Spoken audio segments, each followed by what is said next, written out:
Okay, welcome. Okay, we are on.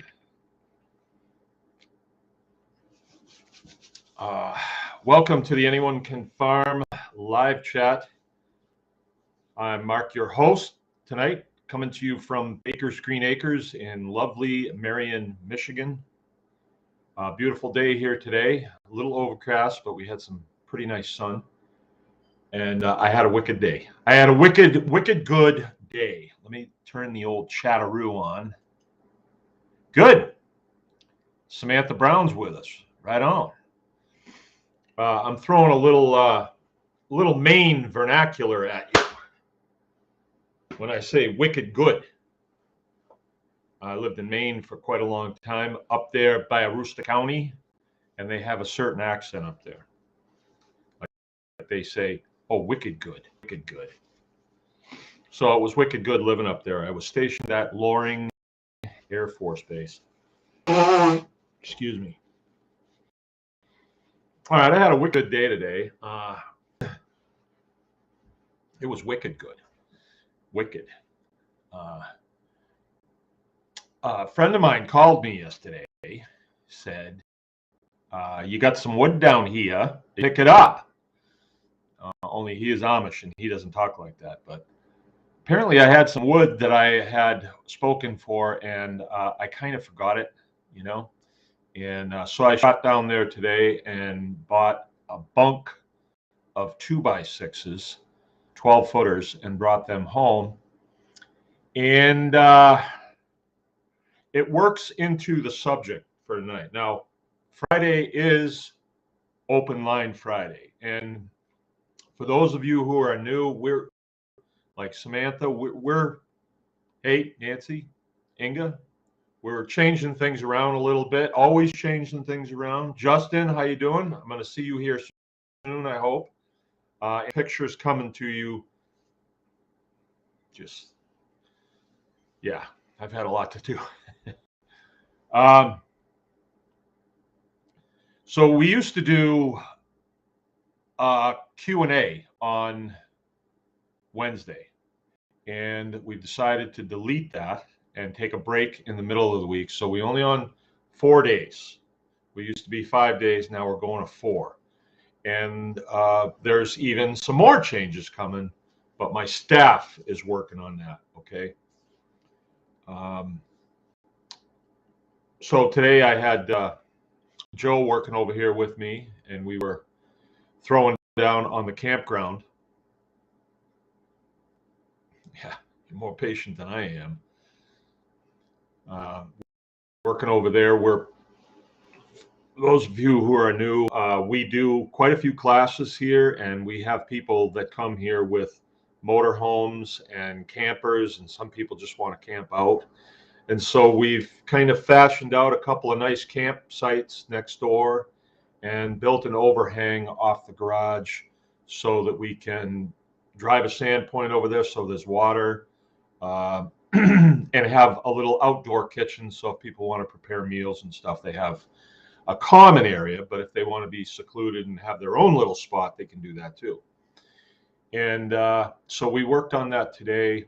We've got it all framed out, ready to put the steel on, and made pretty good progress. Next week, I'm going to be building picnic tables out of that bunk of 2x6s that I got today. Now, that bunk of 2x6s was originally slated for the build out on the barn, but we had to change directions on that because our guy that saws for us just couldn't get logs. And we were down there today, he still doesn't have many logs. He's not going to be able to cut out everything we need. So we just shifted, and we're going to shift over and work on the campground. Of course, the campground is needed first. The build out on the barn isn't really needed until next fall when we start up our classes again. We've done them for 11 years without the build out done. So we can do it for a 12th if we have to. So it's not critical. But looking at it, I have a maintenance shop that's just down in that area too. That's pretty good size, and with a little bit of tender loving care in there, that could be utilized for the classes. So, and it wouldn't take us a whole lot of doing to make that happen. We need to pour a little concrete in there and just clean it up, so things are going along. And I kind of practice what I preach. Sometimes in the homesteading world, things take you by surprise, and you got to shift. You got to bob and weave a little bit, and especially these days, right? Things are, between last night and tonight, there's a lot of interesting things happening out there today. And everything that I have seen today makes me feel like, okay, food production is job number one. Self-sufficiency, job number one. That's what you need to be doing. You need to be honing your skills, getting lean and mean. Really, now is the time to get lean and mean. All right, so let me see. Let me do a little search here. Who's here? The Ice House is with us. Lame Buck is with us. Sean Wise is with us. Aaron Spencer, haven't seen you in a while. You're going to have to open an Airbnb with all your improvements. That's exactly the direction that we're going, Aaron. And, a farm like this, at this point in time, when people who 5 years ago would be turning their nose up at the thought of an outhouse and, butchering their own chicken, for instance, or learning how to grow a potato. 5 years ago, a lot of people turned their nose up at that. Now it's kind of like, hey, something about that sounds good. I wonder why. I think it's that part of your brain that's programmed for survival. So all of a sudden, these things sound good, and it becomes sort of a theme, So the farm has taken on sort of a theme park type thing, right? So part of what we are about is structures. We built lots of structures on this farm. And I'm partnering with Aaron Esch, Barn Geek, and we've talked, and we're on the same page that, hey, if you have a piece of land and you want to add value to that land, put a structure up. And it's not brain surgery by any means. It's just a compilation of steps. And if you can do the complexity of the things that you have to do to get on the internet and get apps to your phone, which I don't even understand. I don't think I want to understand. If you can do that, you can build a pole barn, or you can build a post and beam, structure that could be really nice. And along the way, you will learn how to operate a hammer, for instance, or a chisel, or a saw, a chainsaw, whatever. Those things, which you really need to know. You really need to know how to do those things. From my point of view, I'm glad I know how things. The work that we did over next door today, we've just been doing this stuff for my kids, all of their lives. They've been doing this, so it's just second nature to them, and we got a lot done. We really got a lot done. It's looking pretty nice. Okay. So, so I want to expound on that, Aaron. I'd like to build several different structures. I'd like to build a post and beam. I'd like to build a straw bale structure, a log cabin type structure, a board and bat structure, and just have them, situated on this place. So when someone comes here and they were going to take a class, let's say, and they say, well, where could I stay? Well, you want to stay in the straw bale house, or would you rather stay in one of the hardback tents that we have up? They would have an option. And another thing that I'm planning to do is the campground. Right now we have about spots that we've just carved out of the woods, and we got to put some gravel down, and a person can pull in there, and they'll have privacy and all of that. But then there's going to be a common area where you can go and look at the bulletin board and say, okay, what's going on this week at Baker's Green Acres? And that in that case, I have to dedicate a little bit of my time, which I think is worthwhile doing. And it would be sort of like, okay, Tuesdays and Thursdays or whatever, we have a hay ride that goes around the farm. So I'll just pull up to each site. If people want to jump on, they can, and they can do what, bring a drink with them or whatever they want to do. And then we'll drive around the farm and, okay, well, this is the pasture poultry field and this was what goes on here. Okay, here's the greenhouse. Here's where the pigs, the grow area is. This is the butcher shop. Does anybody want to look inside? You're welcome to go, kind of like that, and give a commentary, because people come because they're interested in this. And like we were saying last night, the question was, well, what do you do if you're overwhelmed? You're overwhelmed with all of the things that you need to know how to do to put together a homestead. I mean, if you're a person right now that's, let's say, 40 to 50 years old, and you've never had a garden, you've petted a dog but not a cat, and now you feel like, hey, I need to get control of my food supply. Whoa, that can be pretty overwhelming.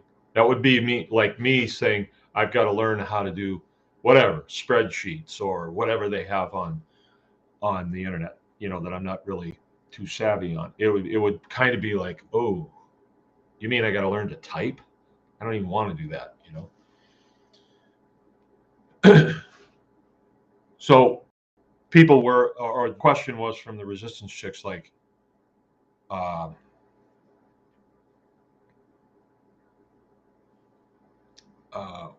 where do you start? What do I do to not be so overwhelmed?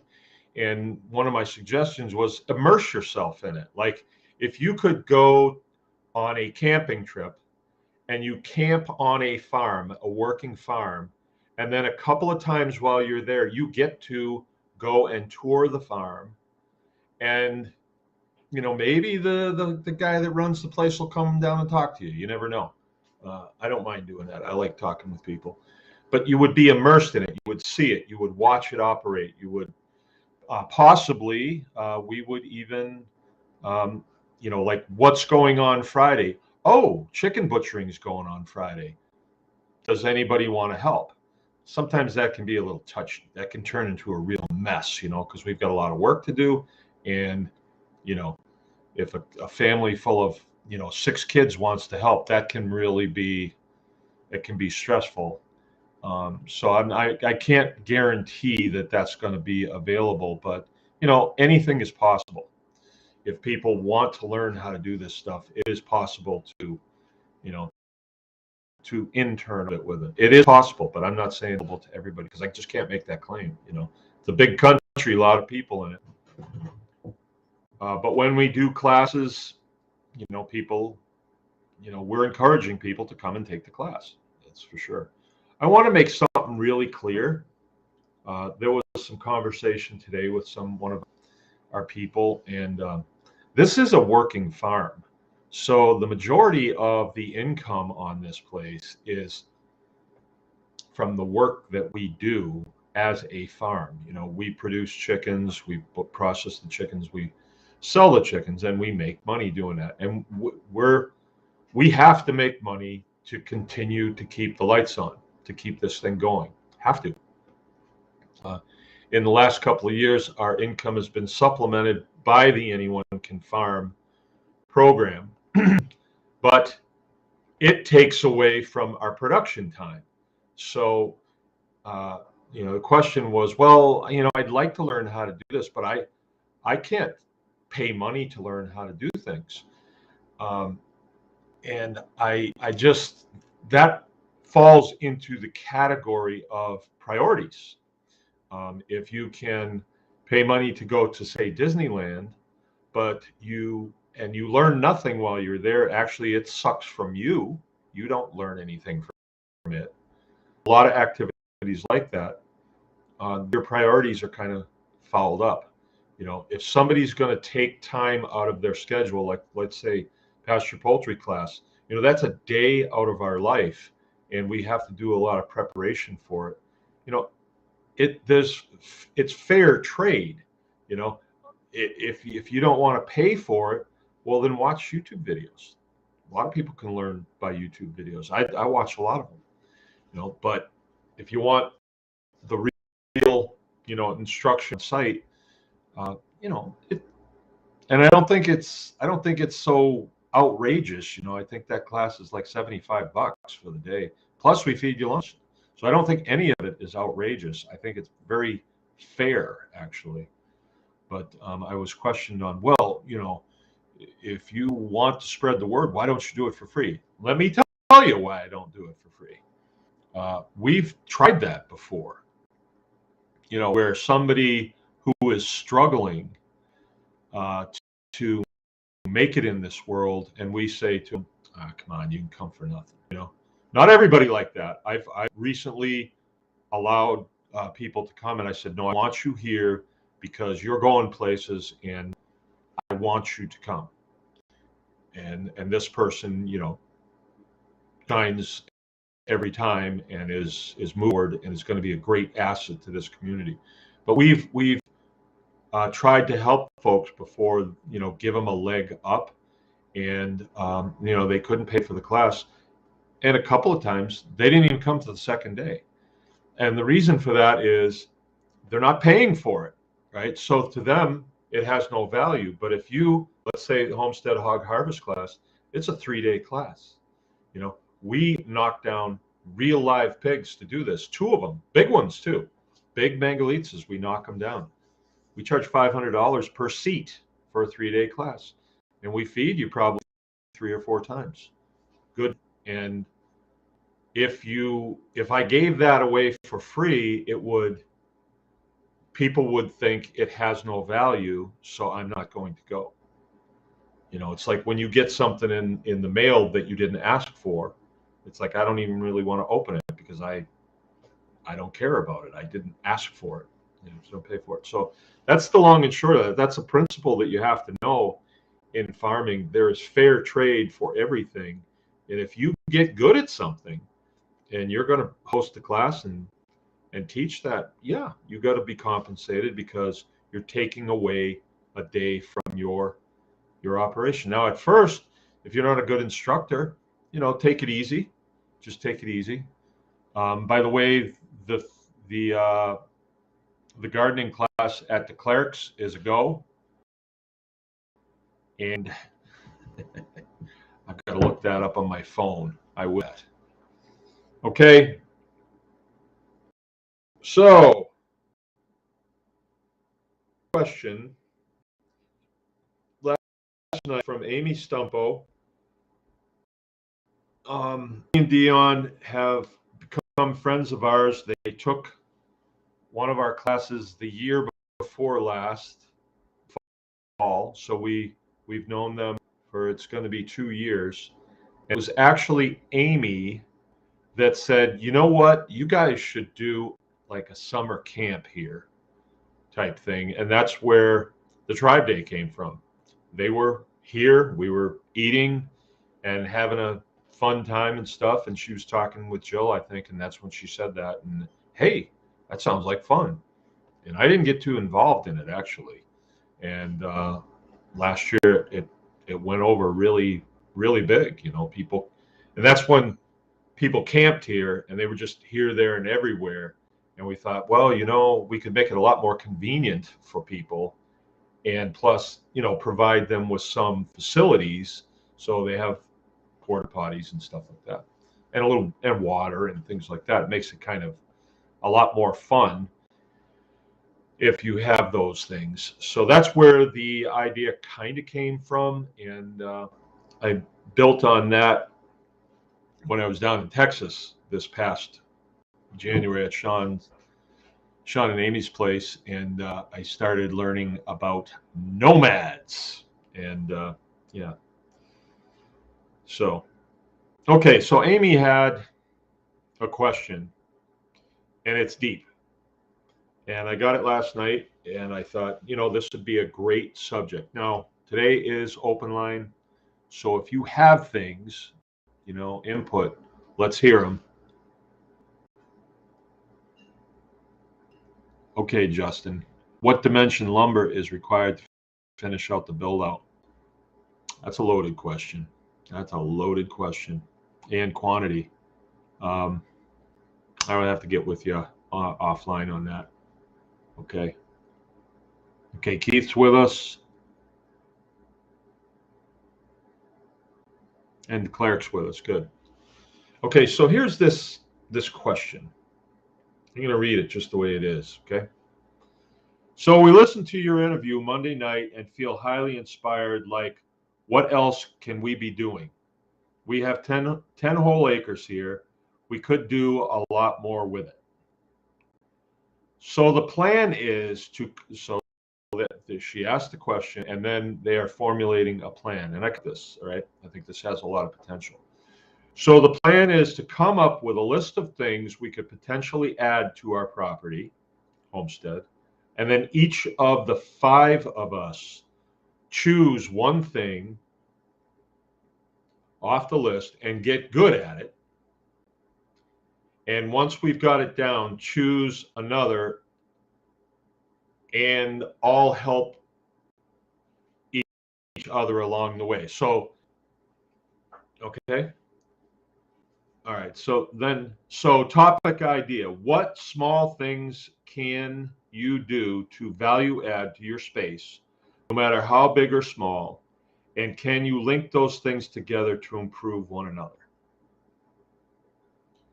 That's a rhetorical question because, I mean, that's the essence of this. And I said, okay, I'll hit that tomorrow night. I can think of about 5 things off the top of my head. Thanks, I said. Okay, so it's sort of a loaded question, but what she's pretty much saying is the first part of it is, what else can we do? Now, I've heard that before. I've heard that before, and I've even been the guy that said, "Well, I need to do mushrooms now, or I need bees here." And as I have grown and matured at this, what I tell you guys all the time is fortify your position. Fortify your position. Before you go on to the next process, sure the processes that you have are really uptight. And if you think they're uptight, but you have maybe a feeling like maybe they're not, maybe it'd be a good idea to have somebody else look at it and say, is this the best way to do this? Right? Because I can tell you before you go on, and I know something about these people. I know about these people. Like, I've been to their place, actually did a consulting down there. And one of the things that a lot of homesteaders struggle with is the way they've set up a process to do takes them 3 times as much time as it should, because they've done it this way and they get a product, and so they just keep doing it that way, keep doing it and keep doing it. And that's why I say, no, fortify this position, think about the process and say, hey, should I be carrying water out there, or should I have an underground line out there? And that's just an example. So I know something about these people, and they stepped in at a higher level. All right, it's a team, three kiddies and a mom and dad, and they're working together. They want to work together. They school their kids at home, and they've got a high bar that they set.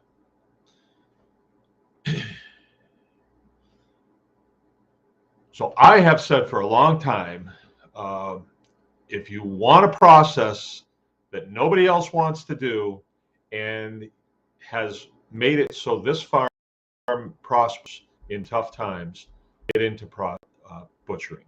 Get into butchering. Here's how you do it. Here would be a good setup, da da da da da. All these things I talk about. Well, they made it happen.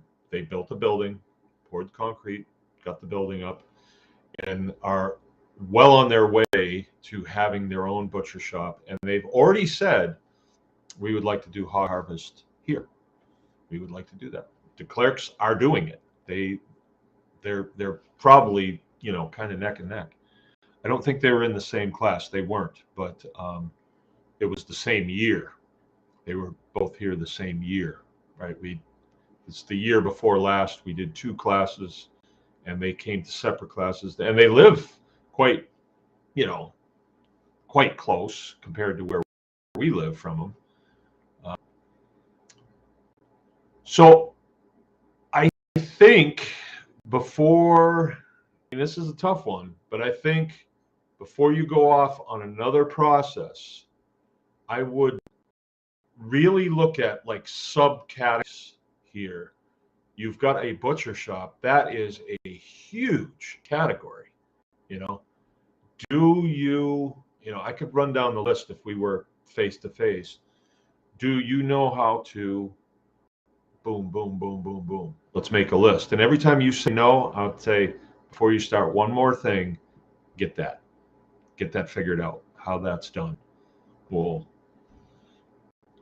so, for every animal that you butcher, there's just a whole bunch of things to know about cattle, a whole bunch of things to know about deer, chickens, guinea hens. Everything is a little bit different, and there's a lot there that you could really get tuned up on before you go to the next thing. So let that echo in the background. Let that echo. That's like the I wanted to do things in the military, and I had senior NCOs say, "You're not ready." "Oh yeah, I'm ready. I'm ready. I'm ready." "No, you're not ready. You're not ready. You're not ready."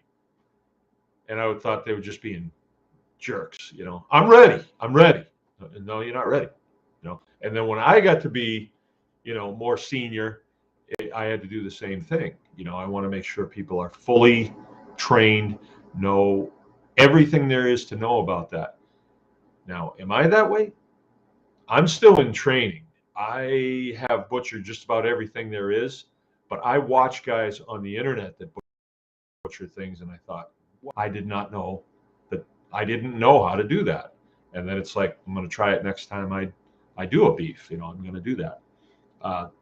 This was the first year that we took, or the second year that we took what they call the saddle off of a beef and sawed it in half and put it in the cooler and left it in there and let it age. We didn't age the whole beef, and it was a really good process. I learned a lot, and I still have a ton to learn on butchering beef and everything else, really. I'm not the guy that actually cuts chickens up around here. That's usually Jill and Rachel. It's kind of in their domain, right? So that would be my first thing.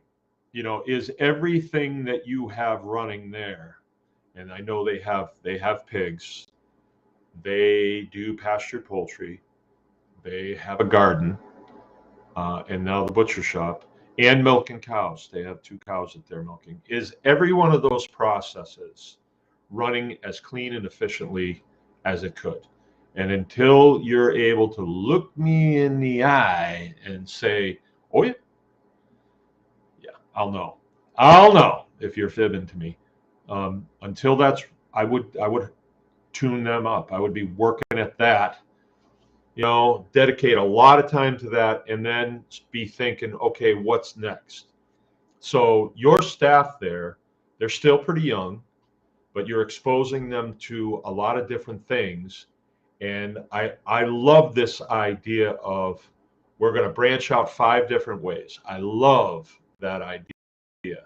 And so you've got these kids that are going to say, "Ooh, I'm the one that gets to know how to do whatever it is, bees. I'm the one that gets to know how to do, well,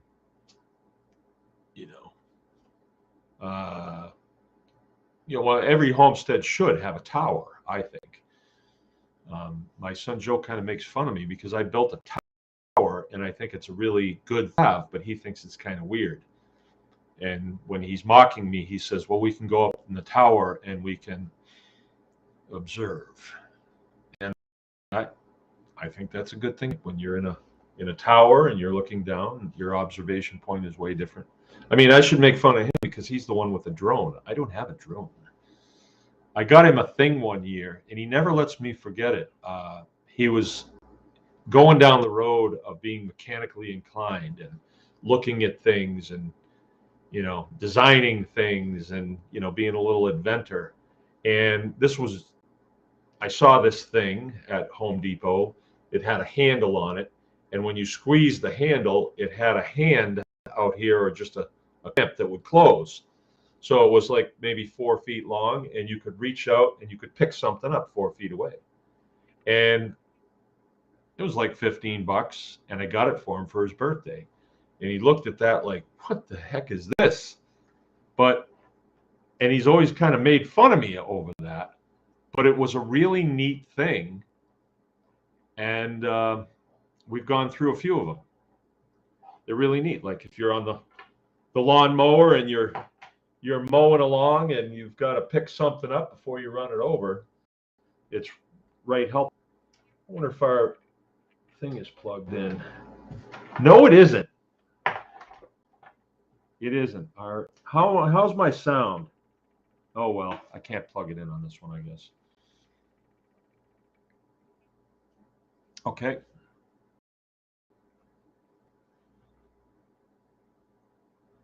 So then, when you want to talk about different process on your 10 acres, I've been out to that place, and I would tell you a little bit of,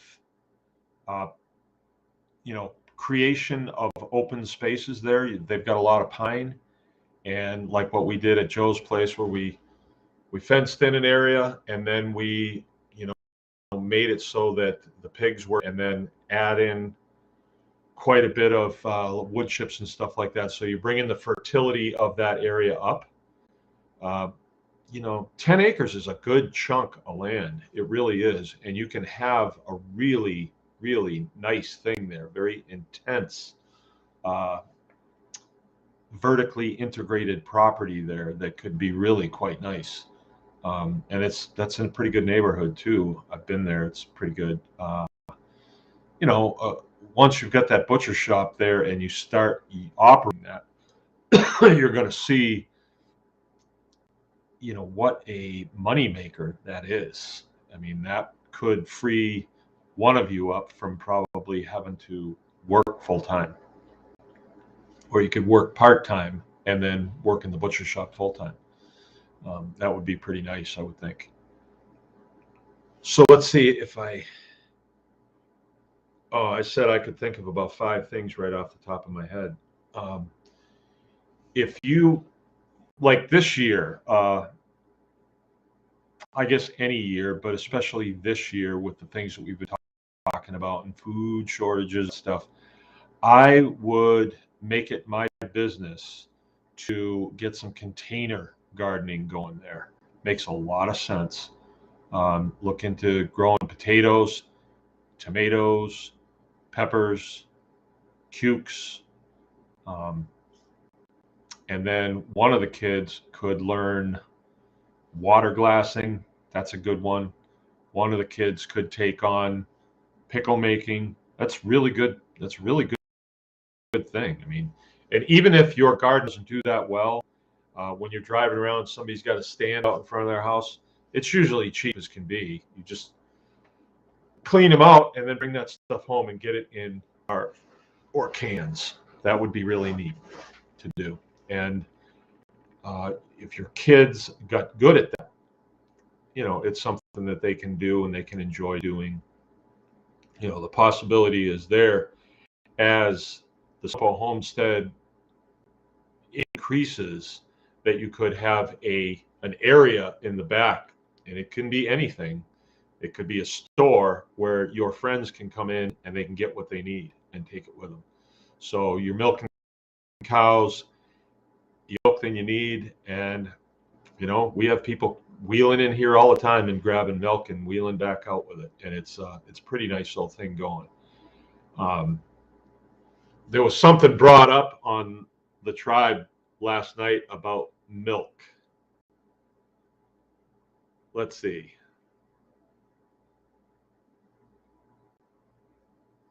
About shares, right? And it's surprising to me how well trained people are by the machine. You know, I don't know everybody's friends of friends, but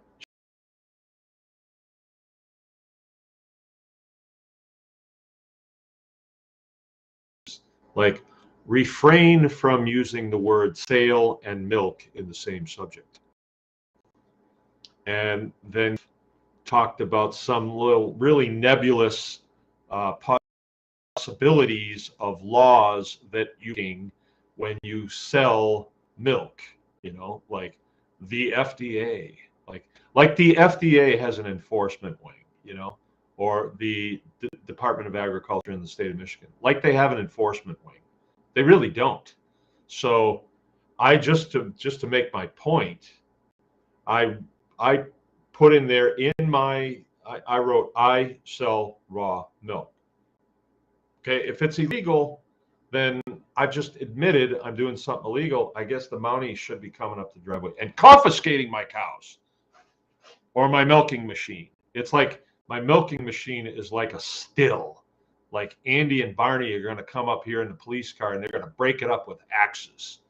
That'll put an end to your illegal activity, Mark. Milking a cow. How dare you? How dare you milk a cow? You know? It's so stupid, but people have been trained their whole lives. Oh, raw milk's illegal. Raw milk's unsafe. You know, if you think it's unsafe, don't drink it. But it's none of your friggin' business what I want to drink. I can drink what I want. I'm a free person. I'm 21 years old. I can decide what I want to drink. If I want roadkill, that is my prerogative. If I want to drink pond water, that's up to me. I can do what I want. And but it just kills me how people they think raw milk is illegal. You know, it's illegal. Like if you have a gallon of milk in your car and you get pulled over by the state police, you better chuck that out the window. You're going to the hooskow. It's not true. None of it is true. It's just the biggest made up fantasy, and it benefits a lot of people, but it doesn't benefit you because you know raw milk is actually a superfood. It's very good for you. It's very, very good for you. I know they say it's not, you know, all that stuff, but it's a bunch of BS. I know when I'm putting something in me that's good for me, as opposed to that is not good for me. You know, I know it instantly. With that, I will take a sip of my tea. By the way, our show tonight is sponsored by the Anyone Can Farm Experience. And if you wish to support the Anyone Can Farm Experience, you can go over to the Anyone Can Farm Experience.com. And there's place in there that you can buy for your very own. Like you can get one of these nifty tribe cups. Really nice, really nice. You can get one of these nice Baker's Green Acres hats. This one is slightly worn. Here's a brand new one. Very fair deal over at the tribe page. They have sweatshirts over there, t-shirts, wool caps, really nice stuff. High quality, high quality. And these stickers too. The tribe stickers. Let's see, I got one here. You get one of these, stick it on your car, and people will, you know, there's so many of us out there, they'll say, hey, there's another guy that's in the tribe, you know, little solidarity, little tribe. You toot the horn and say, right on, I'm with the tribe. Cool. Okay, so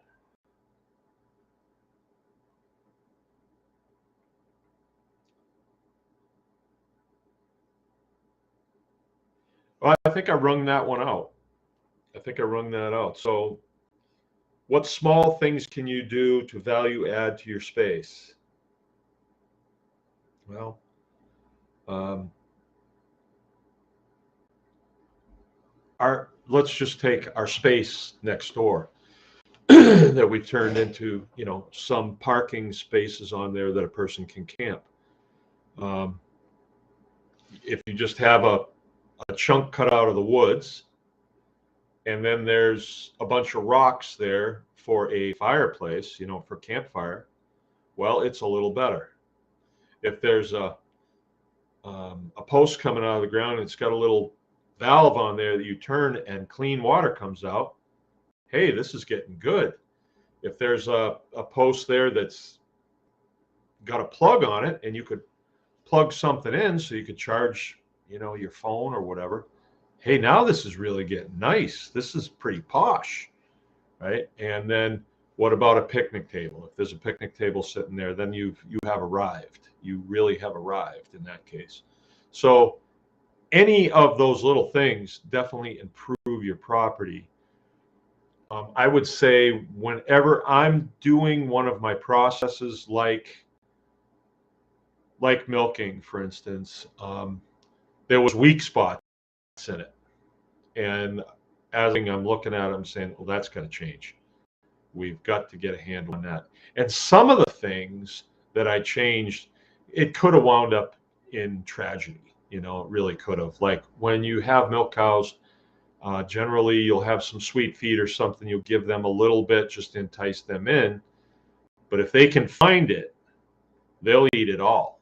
And a cow will definitely eat more than is good for them, and they can bloat, and actually they'll die. So where we keep our grain, there's this little area, and when the cows come into milk, they used to want to go in that area because they knew the grain was in there. And so I knew that was a problem, and we used to put a chain across it, but that wouldn't stop them if they got in there and they could be in there long enough. So I built a wall there. It's sort of a fence type wall. It's made out of wood, out of pine, but it's very secure. And there's a door, and the door has a spring on it that when I want to go in, it opens in towards me. And the spring on it shuts it as soon as I let it go. So if a cow gets in there and they're there by themselves, if they push on that, they're pushing it closed, right? So it's very unlikely that a cow would be smart enough to grab a hold of that door, pull it open, and then hold it open while they go through it. It's very unlikely that that's going to happen. Got you. And so as soon as that was built, the cans that are in there that their feed is in, or their sweet feed is in, also has a top on it. I bought brand new trash cans, steel trash cans. So we put a bag of feed in, put the top on it, and it's behind the door. They can't get at it. They just can't get at it. So it prevents any kind of tragedy. And, like you guys lost the cow, I don't know if it had anything to do with anything like that, but the better we do at our processes, the less likely we're going to create a problem like that. I don't think you guys had anything to do with what happened to your cow, but it's a tragedy. I mean, you got an animal like a cow, you're getting used to her, milking her, and you're thinking she's going to be around for a while. I kind of like her. She likes you. And then you come home and you find her dead. That can be a real bummer, to say the least. What was I talking to somebody the other day? Oh, it was Kesterson. He said, well, yeah, I planted my garden. And then we had a cold snap and I lost 30% of it. So then he says, well, I just had to plant it again. I mean, that's just what you have to do. So I guess the first thing I'm saying there, Amy, is make sure all of your okay, let me put it this way. You've got all your processes that you're doing. What if I could give you an extra half an hour a day? I can add that to your day. I'm the all-powerful Oz, and I can grant you one more half hour to your day. You'd say, well, yeah. And all I'd have to do is say, okay, see this? This is taking you 1/2 hour longer than it should because you're not set up right. So get it set up right. And then, like in our case, here's a great example. Okay, so my cows have an area up by the back of the barn where they can get in. It's in the barn basement. And in the summertime, they like to get in there because it's cool and they can get a break from the flies, right? Because you know how it is. When cows are manuring every place, there's flies and flies. And there's, there's only so much you can do to help the cows. That's why they came with a tail, so they can swat the flies off them. And then they shudder like that and the flies go off them. But they go in there, and then they have a lane that goes out, to every other paddock on our property. It's like a complex system to get out there, but I can open things up and shut things off, so I can limit where they're going to be and for how long they're going to be on a certain portion of grass. Like when I go out there, if they've got it eaten down fairly well, I'll say, okay, it's time to move over to another one. And so we close a gate and open another gate, and then they're naturally going to, and they get used to it. They're always looking for the best pasture. So if they see an open gate that wasn't open yesterday, it's like, oh, he must have opened that for us. So let's get through there.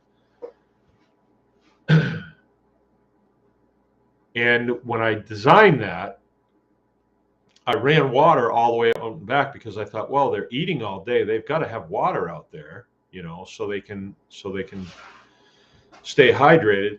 But excuse me, the problem with water being out there was like two things. You couldn't keep an eye on it. And when two cows want to drink, they fight. And unless that waterer is like really, really secure, things happen. Lines get broken off and fill valves get broken and things like that. So you can wind up in having a real problem, and it's way out there. And like, I don't go out there every day because I don't have time to go out there every day. So I might find out about it because there's no water pressure on the rest of the farm. It's like, oh, great. Where's this?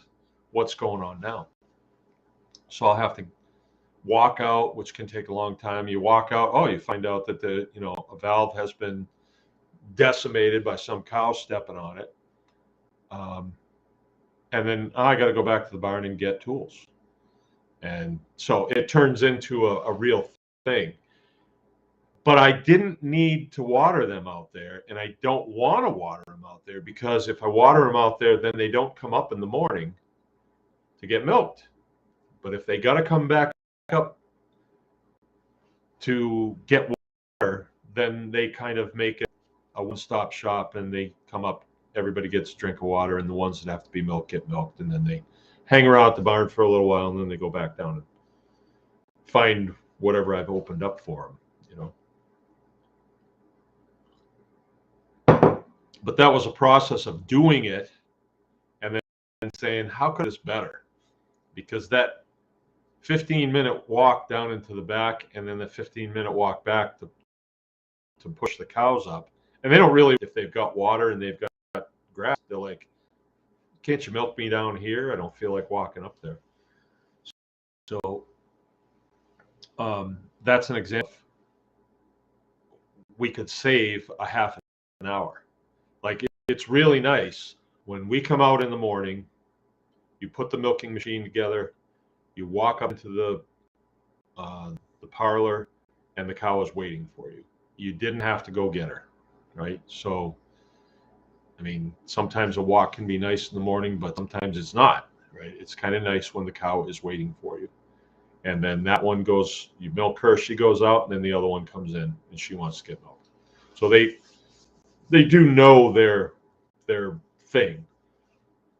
You know, another thing maybe to think about is an area that's dedicated to certain processes. Like for us, our butcher shop is right close to the garden, so a lot of the garden stuff gets processed in there for use later on. So always go into the kitchen, you know, so the kitchen kind of stays for feeding the humans. You know, another thing that you might consider is better use of your property. Humans, our property, we like it. I catch people just enjoying the property all the time. And, you know, we leave occasionally, but a lot of times it's very nice to just come back to our place. It's nice. So building into it to make it nice for you to live there is a good idea. It's really good. And, you know, another thing that makes the experience even more fun is when you can invite people over. That's fun for me. And like, oh, you guys have come over our place, you know, like, hey, you want to come over? We hang out, our kids hang out, then we eat. It gives you a break from your place, and then you go home. It gives us a break from being bored with our own company here. But we very rarely get bored with our own company. Oh, by the way, there was a fire in McBain today, another farm, a mega farm, and it looked pretty bad. It was one or two buildings, pretty good sized buildings, burnt pretty good. And I guess they call it the commodities building. I don't really know what that is, but none of the cows were hurt. And by the time we looked at it, it was already put out. Nobody was hurt. So that's the main thing. But when we heard that one of the big farms was having a fire, it was like, oh no, another facility burning, not good. But I don't think that's what it was. I think it was just a thing. So how's that, Aim? Did I hit that well? And I'm going to ask you guys if you have any questions. Now is the time. Inga says vertical planting. You want to talk about vertical planting?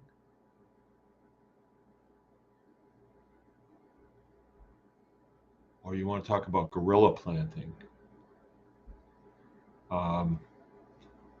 Vertical planting, about the only thing that I've done like that. I've done a lot of trellising, and that is really good. That's a good thing to do. Like cucumbers, tomatoes, squashes, beans, peas, especially pole beans, pole peas, like to climb. And if you take a full hog panel or calf panel probably choice, and you drive a couple of T-posts in, you don't even have to put them in far, and you set the edge, the end of that panel there, and then bend it over about 4 feet. 4 feet wide is what you want to have, and then drive 2 more. It makes an arch, and it's fairly secure. You know, it'll wobble a little bit, but not much. And you can even wire it to the T-post that you've driven down, and then it'll be really secure. And then you plant at the root of that on the outside and the inside. And you can plant, I would think you could probably, I've never tried it, but I would think you could put cukes and beans on there, and they would both climb. And I think they would complement each other pretty well. I know squashes will work. Tomatoes will definitely work. Tomatoes, you could tie tomatoes to that, and they'll just kind of go over the top of it. Especially cherry tomatoes, man, those things will grow like crazy. And what it does is everything that you've planted up, so you have less of the foliage on the ground, so you're not subject to slugs and the other little creepy things that are on the ground, and you can actually keep it clear where the plant goes into the ground. And then the fruits that are going to grow, they have a tendency to hang on the inside, and you're easy access. You can see them, so nothing's hiding on you. You know, there's nothing worse than, you know, you're waiting for cucumbers to come in. I love cucumbers. I can live on cucumbers. And you're waiting for them to come in, and then the first one you find is about this big and yellow. It's like, how did I miss that? But you wouldn't miss it if it was hanging down in front of you. And you can do a lot of that type of planting, and you keep so much of it off the ground, and you take up so much less space. And you can even, those type of trellises, you can even set your watering up at the peak of those. So let's say, let me go to the whiteboard for this one. Can I go to the whiteboard? Yes, I can.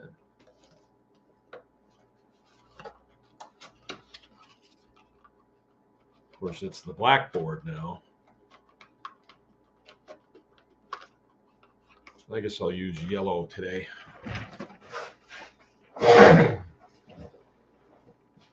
All right, we got plenty of them.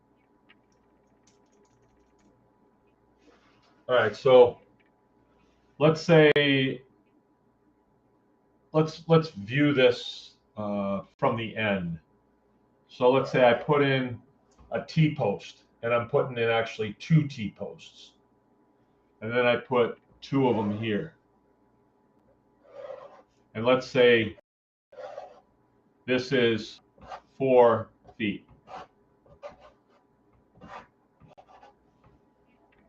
4 feet. You got that? Okay, and then I take my cattle panel and I arch it up like this. And I wire it on just a little bit. You don't have to get too crazy. And so viewed from above, you've got T-post, T-post, and then your panel is going to be like this above the top of it. That's what you would see if you were viewed from the top. And it's a mesh, you know, cattle panels, calf panels, or hog panels. That's what you would see. Well, let's say that you ran a water line up here, just straight like that, and then you had a turnout right there with a sprinkler, and you're able to sprinkle like this. Just imagine that. So eventually you're going to get down into your soil here. This is actually a walkway. You could walk through there to pick stuff, and you're going to have stuff hanging down like this. I've actually seen this. I think it's the coolest thing.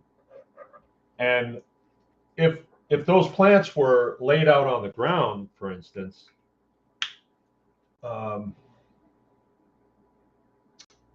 you lose a ton of space. But this way here, it kind of keeps this all open, so you can maintain some weed control right in here. Right in here, where your walkway is, one of the best things that you could do is mulch that with lawn clippings. So this being 4 feet wide, you can access that with a wheelbarrow. And then you go down to the end, you dump it, and then rake it back, covering everything up. And then when you do water, that mulch is going to hold a lot of that moisture in. And then eventually this mulch starts, you know, it starts breaking down and the nutrients going down to the soil. And this is where, you know, if this is lawn clippings right here, then all of a sudden that lawn of yours is not, you know, such a wasteful thing. It's actually your source of mulch. In my case, like if you come here, I've got a lot of lawn. And that's the way it was when I bought this place. But I've added a little bit on, and I've come under a little bit of criticism about having lawns, because like if you live in town and you have a lawn, people are saying, well, you're spending resources on that lawn just for looks. You could be growing tomatoes there. And hey, yeah, you're right. All right, criticize away. But I have a nice garden spot. I have two of them. So my lawn is like, is it just for looks? Oh, no, no. That's what I say. It's not for looks at all. Matter of fact, I never look at it. I tried. Oh, I got a funny story to tell you. I try not to look at it because I know if I look at that, I could become, before you know it, I'm going to be painting my toenails because I want people to see how glamorous I am. No, I don't do it for that. I do it for the lawn grows. I harvest it with my lawnmower, which I call it a lawn harvester. I don't call it a lawnmower. It's all the difference in the world. And when I harvest, everything that I harvest off of there, you going out to mow the lawn, honey? No, going harvesting. Going harvesting, right? And when I harvest that, then I use it here. And if I have extra, feed it to the pigs. They go wild for it. They love it. And it's clean because I don't put anything on it but like rainwater. So it's nice and clean. So that's how I get around that intense criticism about lawn mowing. I say it keeps the ticks down. I don't know if it does, but so I mulch the garden, and so that's another thing that a person could do. Okay, so is that what you mean by vertical planting? Guerrilla gardening, I think what that is when you make uh, like you go out and you plant stuff without people authorizing you to plant stuff. So in ditch rows and stuff like that, I've seen where people make seed bombs, they call them. And they go and they throw them out the window and they think that I don't know if it really works. A guy was here, actually, his Ballistic Mystic was here, and he gave me a whole thing of hemp seeds. And I don't know, they look like pot seeds to me, but I understand we can grow that in Michigan, but I think I might try it. But maybe I could go along and just chuck that stuff out the window. That would be fun, wouldn't it? All right, so Vindicti. So my broody hen was sitting on eggs for almost 2 weeks straight. Today she was finally off the nest, and all that was left was half an eggshell. No signs of predator entry at all. Snakes, maybe. And I tell you what, I've seen a predator like a weasel. They can fit through. I've seen a cat go under a door. You wouldn't think that their skull would even fit under the door, but I've seen it. So animals can really, and weasels sometimes are pretty small. There's ones smaller than a weasel. They're called marmots, and we don't have them here because I got a bunch of cats running around. But they're small. They're just only about that long. I had them at the last farm, and we caught one actually, and he was pretty worn down by the time we got a hold of him, and we thought, well, he's friendly. My son got bit really good. Two little holes in his thumb. He got bit. He chucked the thing down, and it wound up. That was the end of it. Yeah, funny story. We were down getting the wood today, and when you're talking with Amish people, it's a completely different world. When if we run into somebody, say at the gas station, what's on their mind is fuel is $4.39 a gallon.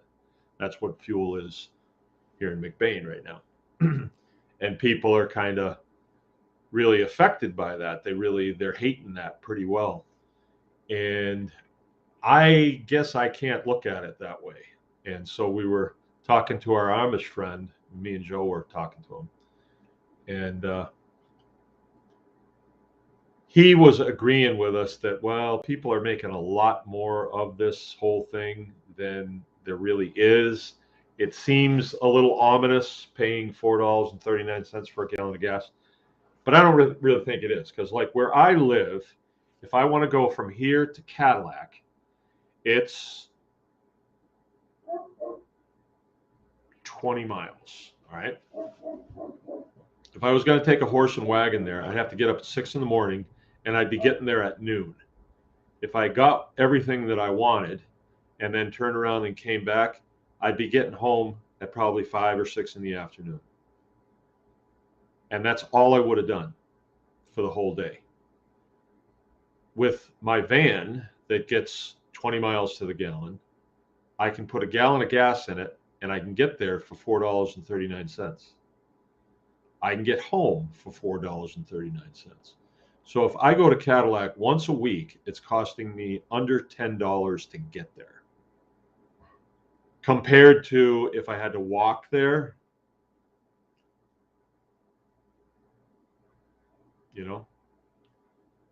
or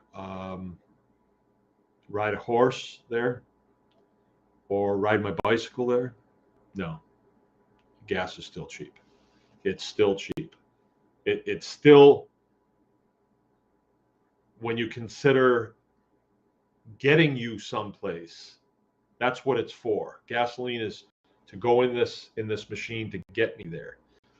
Anyway, I still think it's cheap, and that was my commentary with the Amish guy. And we were talking, and he was saying that, well, every community is different with Amish communities, he's saying. And he said, before I came to this community, I never even thought of owning a forklift. And now look at this forklift I have. So when I first started driving it, it was very foreign to me. And now it's like I couldn't really be without it to run the sawmill. And I said to him, because we're kind of comparing notes about how we run our farms and how our lives go and stuff. He's got a real nice family and very, very much like us. But I said, so have you ever driven a car? And he says, no, I never have. And I said, do you kind of want to? Do you want to try it out? He says, well, I would like to, but I'm not going to go down there. I said, what do you mean? Could you just jump in this van and go ride around in your pasture just to see what it's like? And he said, I could. He said, but I might like it. And I am not going to be driving vehicles. So I'm not going to do it. So as me and Joe were riding home, he says, Dad, were you trolling him? And I said, no. I just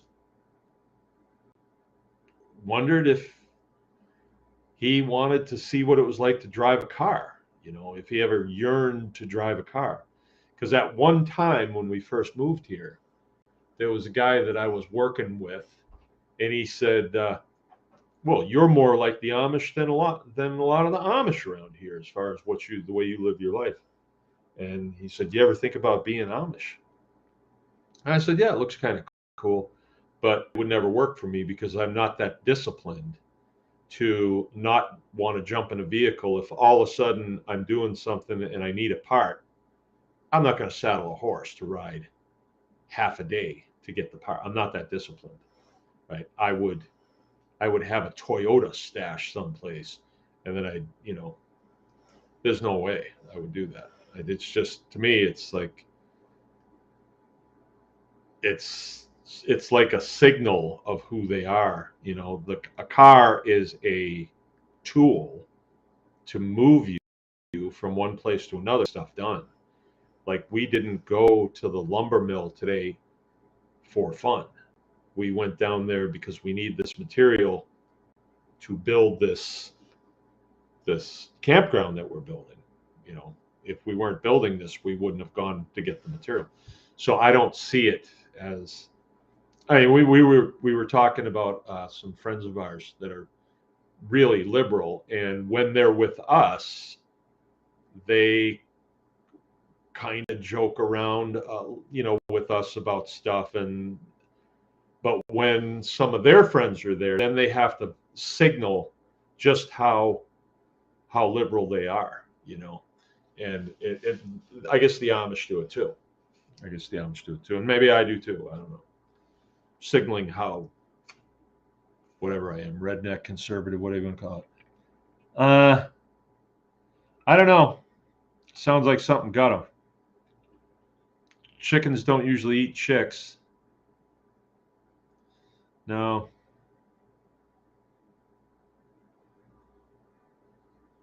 Yeah. No, I think something came in and moved they had a brand new chick peeping like that. That just draws in. Yeah, Vindicti is saying the amount of energy in a gallon of gasoline is truly incredible. It is. And I wonder if we could be doing better with it than we are. Yeah. Okay, well, if you guys have any questions, I will rock them, but I don't see anything. Got a nice crowd tonight. We're kind of thinking that we might move towards Tuesday night. The original plan was Tuesday night. We were going to do interviews with people that are farming, and have got into farming or doing something that we don't know about, that we can interview them. And so I think we're going to try that. We came up with a list of 4 people today that are doing things that are different.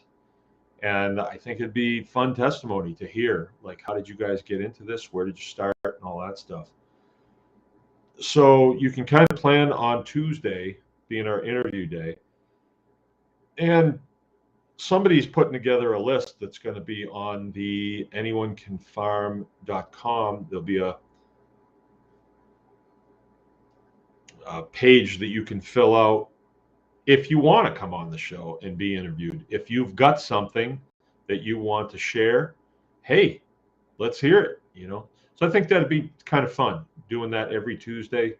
You can look forward to different people, coming in and talking about what they're doing, because, we don't do it all, that's for sure. All right, Darren is with us. Or Darren.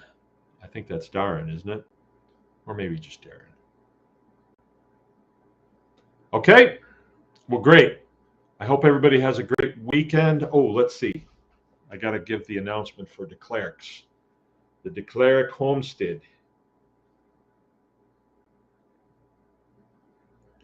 Gee, the pressure's on. I feel like I'm doing a mathematics.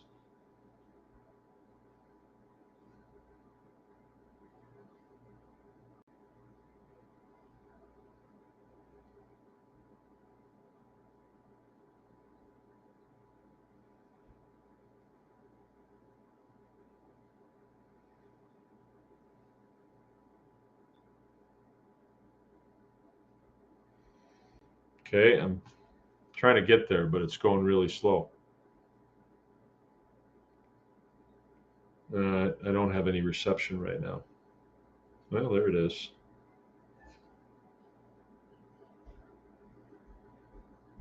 Ooh, we got some nice pictures on here. You know what? This would be a good thing to do, is go through the pictures that people post on here. We got Andy doing all kinds of great things down there in Alabama.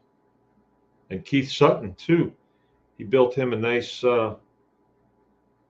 brooder, an outside brooder.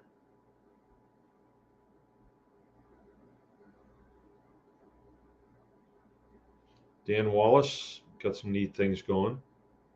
Oh, yeah, here's Kristen Lane with the raw milk question. Oh, yeah, here it is. So my vet is coming out, and she asked if I was selling raw milk or not because she can get in trouble. How? Second, if I was to do herd shares, do I need to become a member of some kind of thing for $125 a year? And a lot of people chimed in on that. It was there was 60 comments on this, and people are asking whether they should join Farm to Consumer Legal Defense Fund. Is it like a prerequisite? And some people say yes, some people say no. I'm not a member of it. I know them pretty well. I talk with them quite a bit, actually, but it's not about things. This is why we have our own constitution. I mean, there's like two camps, actually. Either you run to lawyers or you run to your constitution. And, we assume that lawyers know how to utilize the Constitution, but actually lawyers don't utilize the Constitution, because if they did, it would be quick, and they're in it to make it last, or else, you know.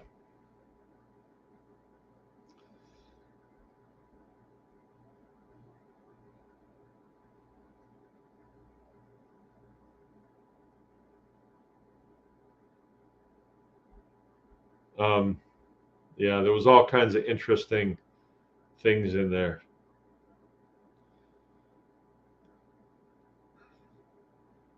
Yeah, it'd be worth reading. And just know when you're reading it, when people, they are saying things that lead you to believe that milk is a controlled substance, like it is illegal to possess milk, like it's illegal to possess, say, cocaine, and it's just not. Yeah, there was all kinds of fun stuff in there, but I'm here to find. Ooh, Nancy Dort lost a bunch of chickens. Stinky. Okay, here it is. This is an introduction to vegetable gardening class. No experience needed. My hope is to leave inspired and confident enough to just start planting. Gardening is hard, but so rewarding. So let me know if you'd like to join. Okay, it's Declare Homestead, May 7th, 1 to 3 p.m. The Declare Homestead in Trufant, Michigan. Trufant. So I think you just have to get directions, if you're going to go. I know for me, I just have to head down 66 and Joe will tell me where to turn. So, and it's $10 a person.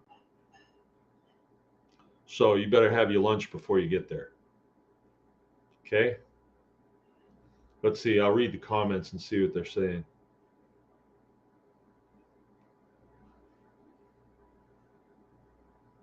Robin Thornburg, you are actually not as far from us. Okay.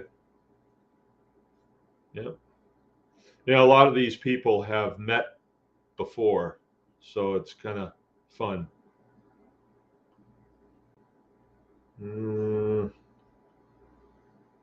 Okay, well, Beth says she's going to put it on YouTube, so.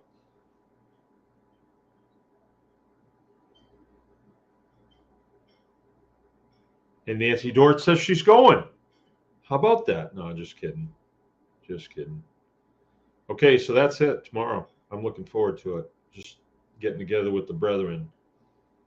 I like that. There's a lot of neat stuff that's been posted on the tribe lately. A lot of really cool stuff.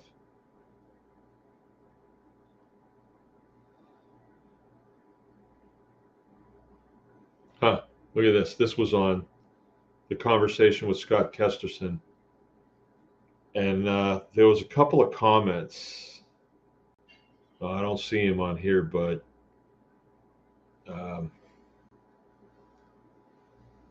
Haven said, call me a conspiracy theorist, but I think Mark and Scott are the same person. He's a hoot. The ice house. Yeah, you're a prisoner, aren't you? Too bad we couldn't sneak you out. Love Rock Farm thanks you. Love Rock Farm. Love Rock. Okay, I'm going to get going. I'll see you guys. Everybody have a great weekend. We will see you Monday. Remember, anyone can farm. Good night now.